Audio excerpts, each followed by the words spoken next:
Baker is trying hard to put his life and marriage back together, whilst Poncherello investigates a multi-million-dollar heist on Chips later at 8 p.m. But first, it's the Thamesmen.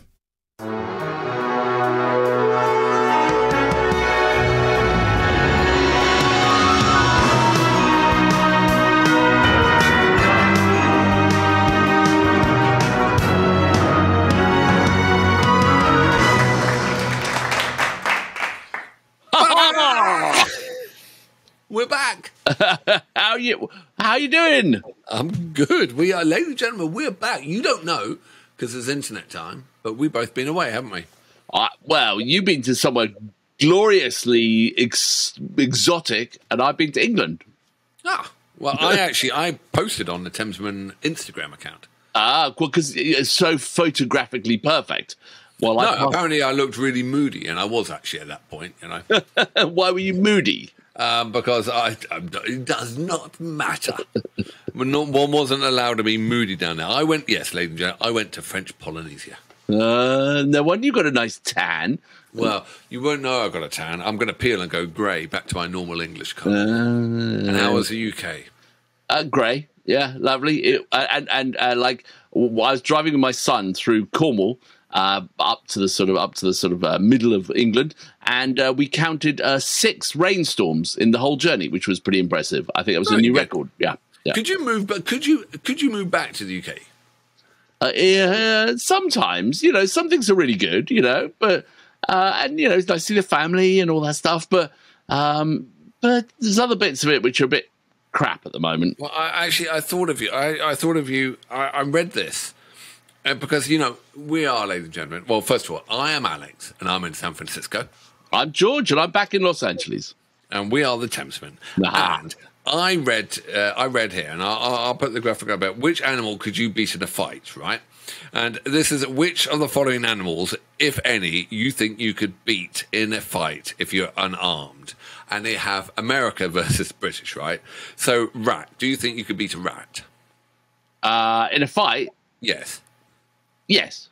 Right. Well, I mean, it's 70%, 65% British said they could, but it is like 75% American. So the Americans are much more optimistic. Let's move down to something, a bit more scary. Do you think you could beat in a fight, unarmed, a medium-sized dog? Oh, no, because they could be a vicious bastard. Well, you're British because 38% of people Brits couldn't beat the dog thing. Okay. But 50% of Americans do. Okay. All right, let's move on to something a bit worse, right? Okay. Do you think you could beat a chimpanzee? God, no. They rip your face off. They're awful things to fight, apparently. Well, absolutely. 10% of Brits think they could beat the chimp, but 17% of Americans do. And we move down, right? King Cobra. Pick one that you would like. Kangaroo. Do you think you could beat a kangaroo? God, no. No. Well, only about 5% of Brits do, but a good 15% of Americans could beat a kangaroo. Let's go down to the real big ones, right?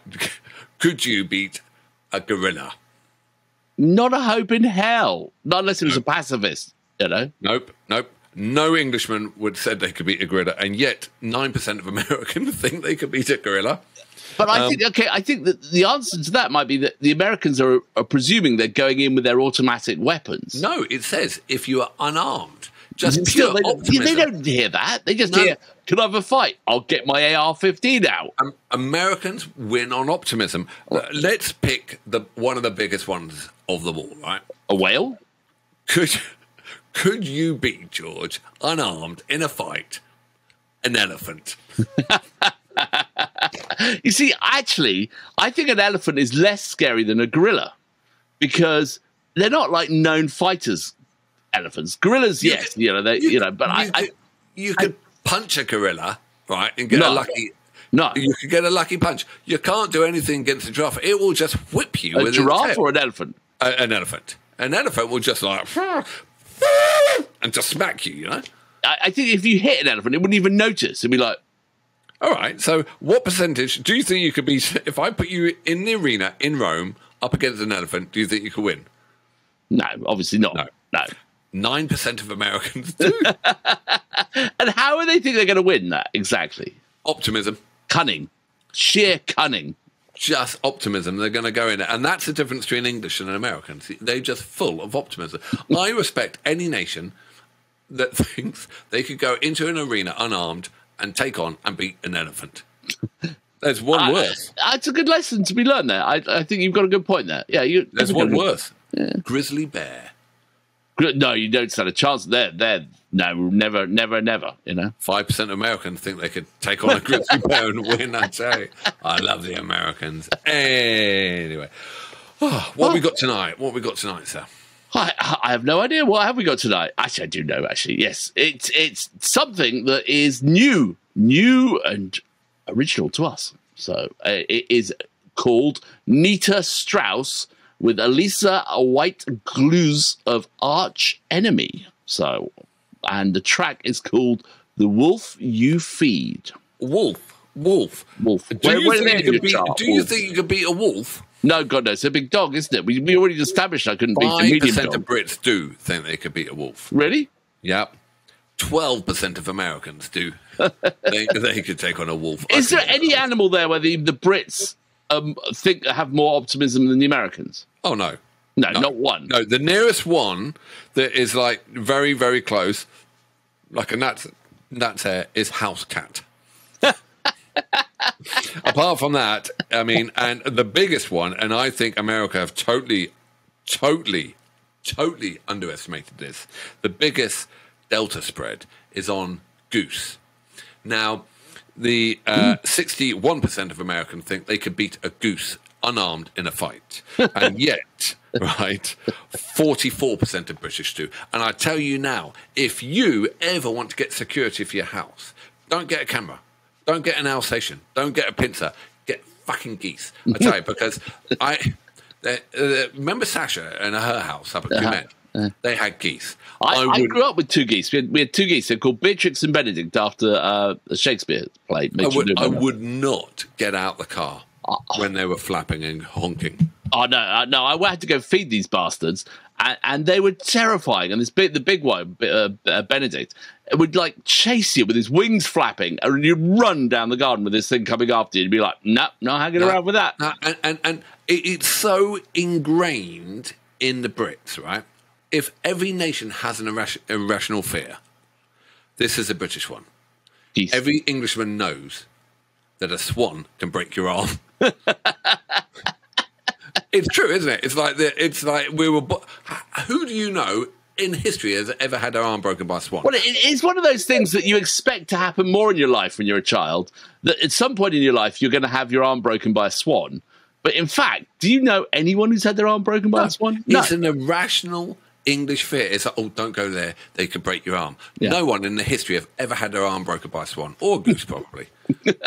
Anyway, I'd run the fucking geese over if I come in. They're that nasty. There's a lot of them that they gang up and they get you. Yeah. I don't think many American have ever had geese to take on because the delta is so large, you know.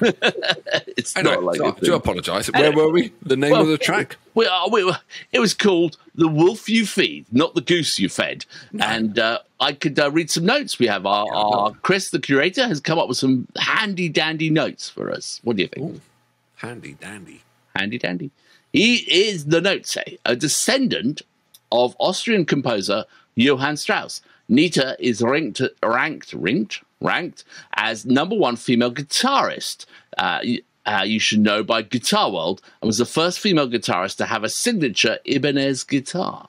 She spent the last 8 years touring with Alice Cooper. Well, that's interesting. Before causing a minor furore when she joined Demi Lovato's new touring band, but she remains on good terms with Alice. Alissa is a Canadian vocalist that ranges from growling to clear highs, and joined the Swedish melodic death metal band Arch Enemy in 2014. The two team up for Nita's second solo single. There's so much going on there. She's a descendant of Austrian composer Johann Strauss and the #1 female guitarist in the world. Mm-hmm. Gotta be good. Better be good. Wow, this is going to be interesting. Yeah. And growling. Oh, and growling. Well, let's see. We've had some growling we like, haven't we? So you have. Oh dear, Mrs. Jones. Are you ready? Oh yeah, sorry. Yeah. Are you growling? Don't growl. So, when you're ready, sir. 3, 2, 1, go.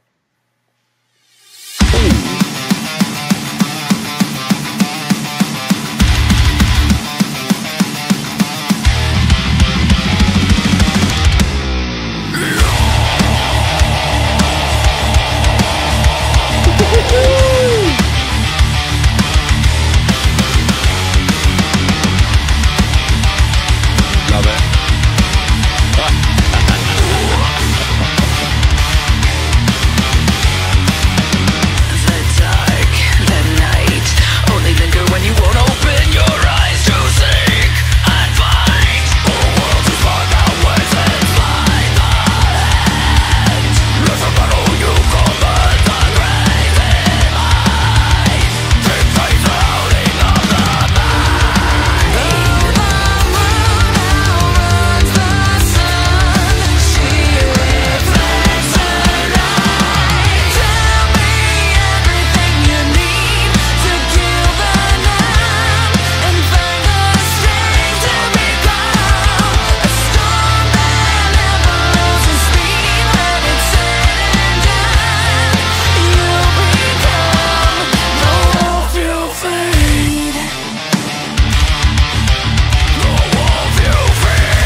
Whoa.